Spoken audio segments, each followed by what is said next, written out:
Renungan Katolik, Senin, 22 Januari 2024. Kesudahan setan telah tiba.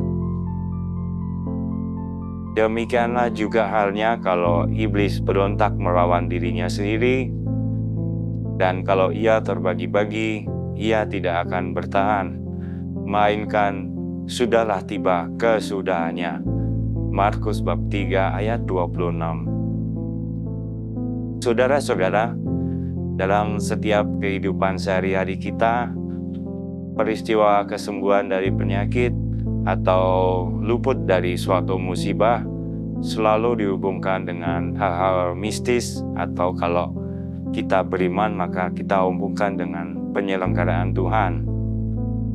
Dalam Injil hari ini yang diambil dari Markus bab 3 ayat 22-30, kita dihadapkan pada peristiwa yang sama, yakni bagaimana penyembuhan yang dilakukan oleh Yesus dihubungkan dengan klinik atau setan. Orang-orang menafsirkan secara salah apa yang dilakukan Yesus, dan yang lainnya meminta tanda lebih lanjut sebelum mereka mau percaya. Ini menunjukkan sebuah kekerasan hati yang sudah membatu.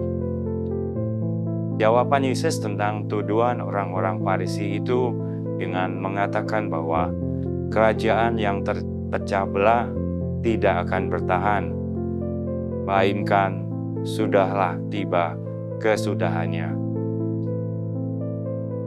Pasukan iblis yang melawan pasukannya sendiri juga akan hancur. Hanya orang yang kuat mampu merebut dan menguasai rumah orang lain. Di sini Yesus mengatakan bahwa Yesus adalah orang terkuat yang berkuasa, yang mengalahkan setan dan membebaskan orang-orang yang dikuasai setan. Dialah Sang Penebus yang membawa pembebasan bagi manusia dari dosa-dosanya. Yesus menyatakan adanya dosa yang melawan Roh Kudus. Semua dosa dapat diampuni, kecuali melawan Roh Kudus. Pikiran bahwa roh yang membuat Yesus mengusir setan justru datang dari setan itu sendiri. Anggapan ini tidak dapat diampuni. Saudara-saudara, memang setan dapat melakukan banyak hal yang menyerupai apa yang dilakukan Yesus. Tetapi pengusiran roh jahat adalah tanda bahwa suatu kekuatan yang lebih besar datang menunjukkan diri. Kekuatan yang berasal dari Allah dan tanda dari datangnya kerajaan Allah. Hal yang dilakukan ahli-ahli Taurat terhadap Yesus, yakni mereka menuduh Yesus bersekutu dengan setan. Bukan hanya setan biasa, tetapi Beelzebul, yang adalah pangeran para setan.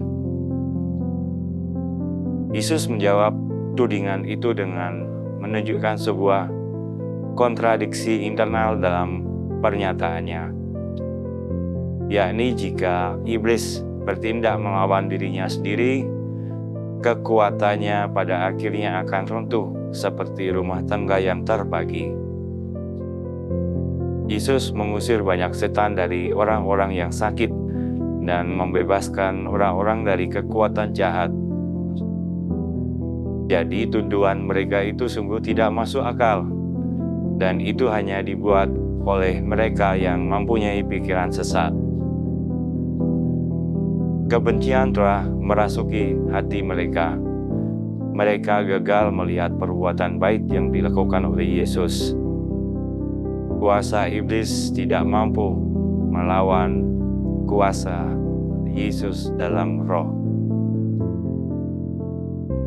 Saudara-saudara, kebencian membuat manusia gagal melihat dan mengalami kebaikan dari kasih Tuhan.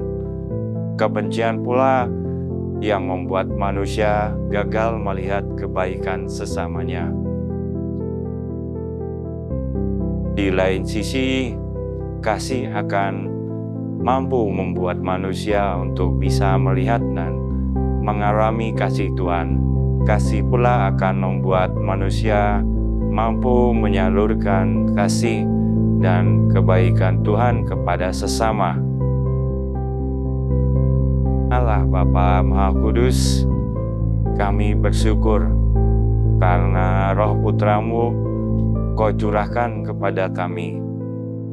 Kami mohon agar Engkau berkenan menghalau roh jahat, roh pemecah belah, dan penindas dari dunia ini. Dan penuhilah dunia ini dengan nafas kehidupan-Mu. Selamat beraktivitas, semoga semuanya lancar, sukses dan selamat. Semoga Tuhan senantiasa selalu menyertai, membimbing, melindungi dan memberkati kita semua. Amin.